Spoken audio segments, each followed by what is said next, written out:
This happened when I was maybe 13 or 14 years old.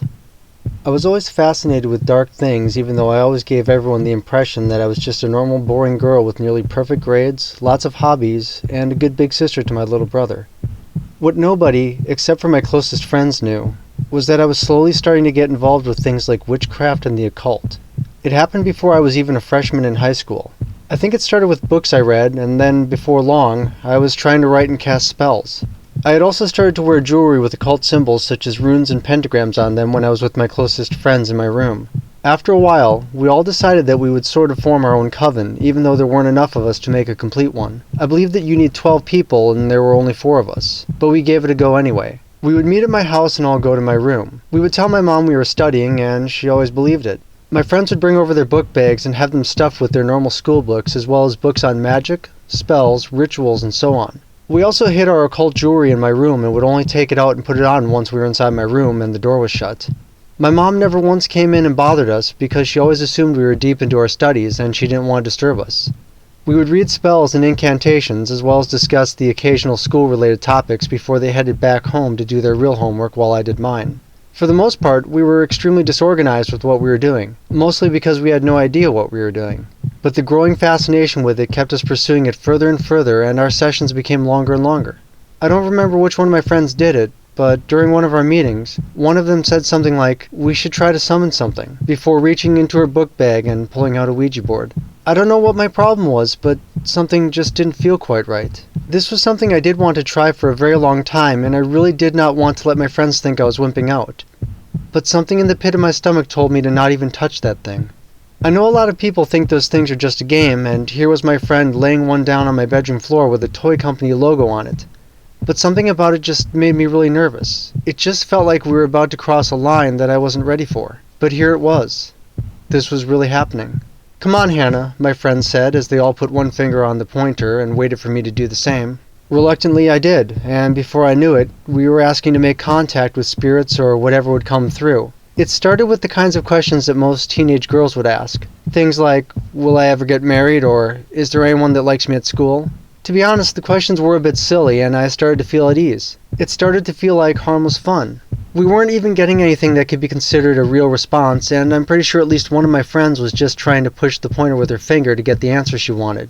I even called her out on it, and she got all red in the face and quickly denied doing anything like that. It was actually fun. Just stupid teenage girl fun with my best friends.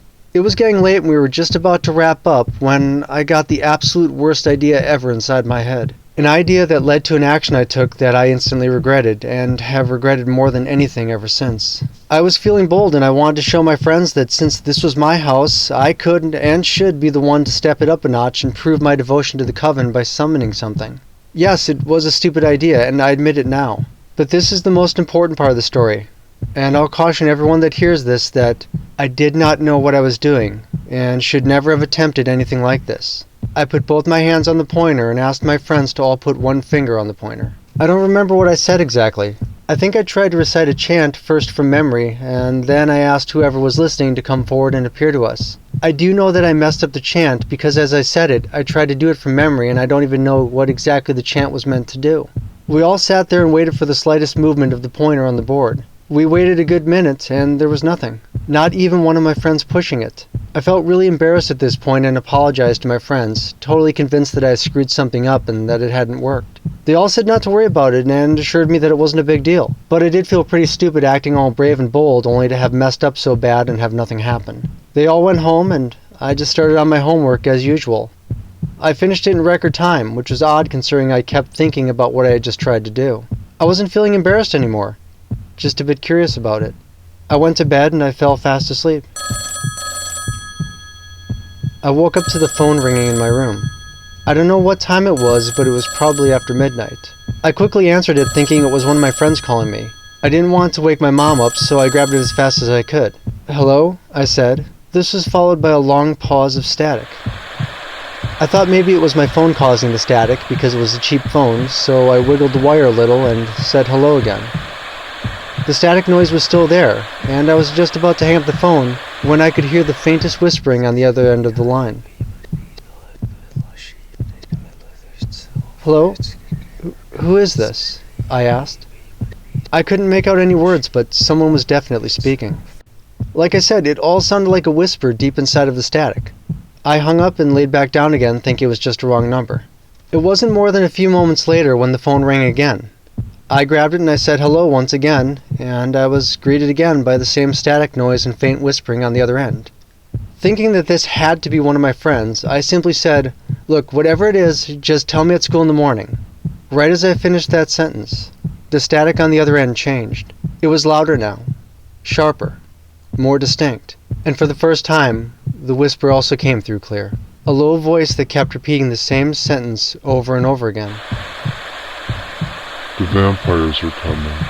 I hung up the phone and ran to the bathroom, where I suddenly became sick to my stomach. I stayed home sick from school the next morning. Before my little brother left for the school bus, he came to my room and told me something that still terrifies me. He told me he had woke up last night from a terrible dream, and that there were vampires hiding in his room. He said they told him not to tell our mom.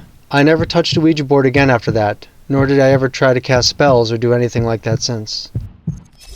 My Ouija board experience happened when I was a sophomore in high school. I was with one of my friends, Becky, and my ex-girlfriend Carol at her mother's house.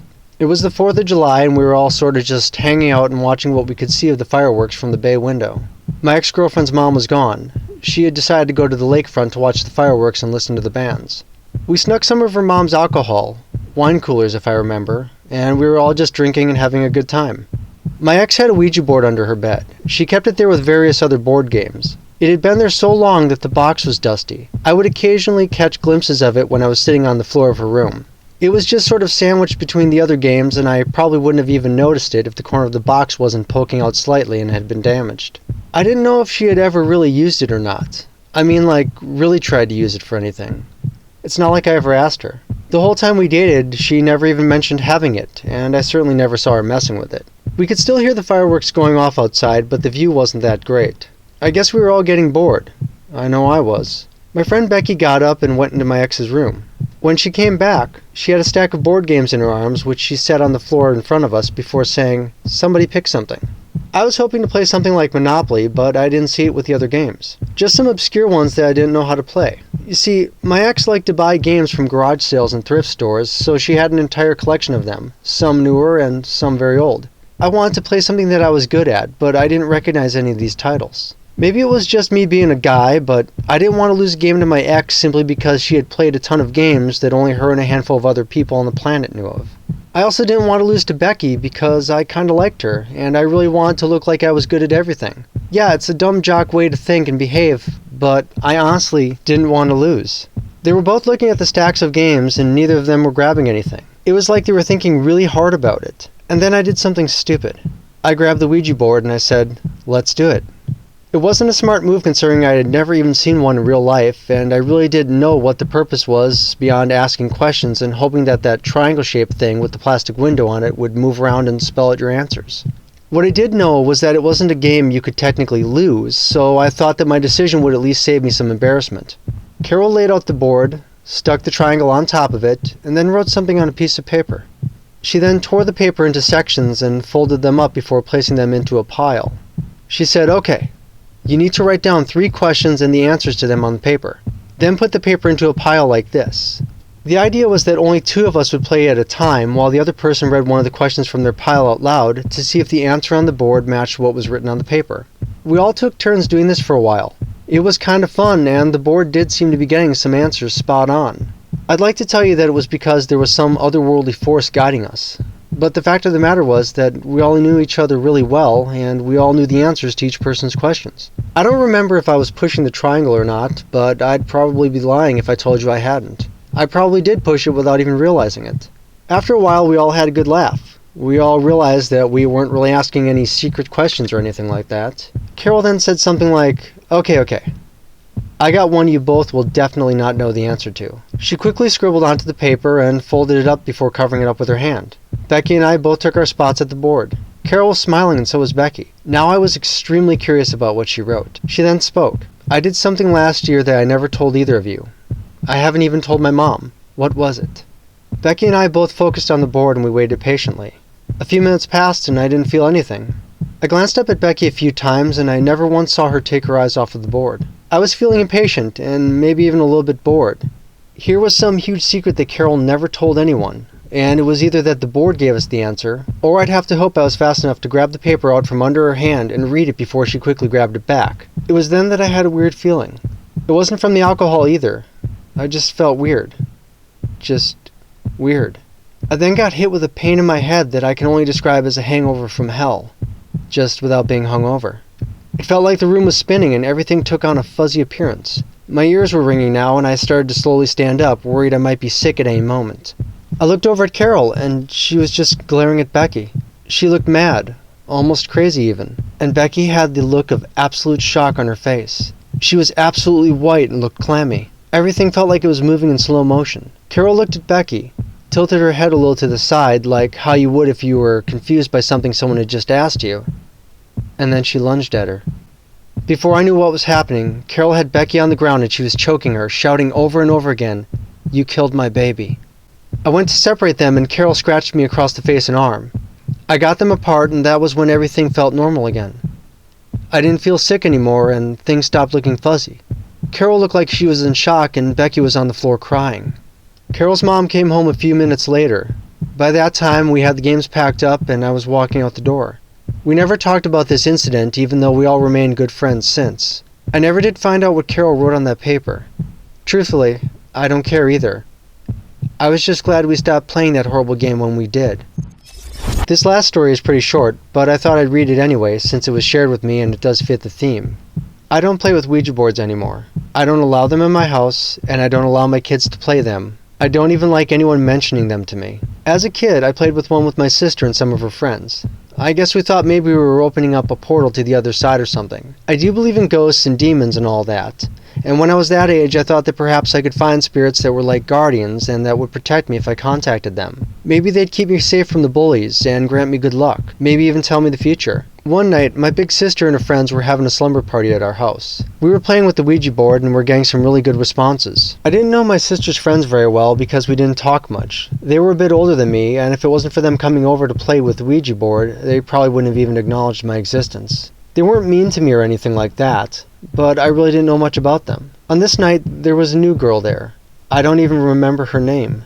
I just remember she had curly brown hair and braces. She also looked angry, even when she smiled. She just looked like a troublemaker and I immediately disliked her. When it was my turn to ask a question, I noticed she was staring at me. I asked, "Who's my guardian angel?" She started laughing. I didn't understand why because I didn't think it was funny. She then said something to me like, "Don't you want to ask if there are any demons here?" I said no. I want to know who my guardian angel is. I looked at my sister and then at her other friends. I don't know what they were thinking, but I was feeling their eyes glued to me. And then, they all started asking out loud, "Are there any demons here with us?" before laughing at me. I never felt so small in my entire life. It was like they all wanted to impress this girl by making me feel stupid, and it was working. I did feel stupid. I started crying and I stood up. I just wanted to run away. And then, I looked over at the mirror on the wall in our dining room, and I could see small slivers of light falling. At first I thought it was just a reflection from car headlights or something, but when I got closer to the mirror, I could see that what I saw falling were knives. Long, slender knives. My sister and her friends saw it too, and they all started screaming. My sister quickly folded the board back up and kept repeating over and over again, I'm sorry, forgive us." And then, it stopped. The commotion woke up my dad, and he stormed downstairs to see what was happening. I lied and I said we were just telling scary stories and I got scared. He told us to all go back to sleep, and we did. The next day, I threw the board in the garbage. Good riddance.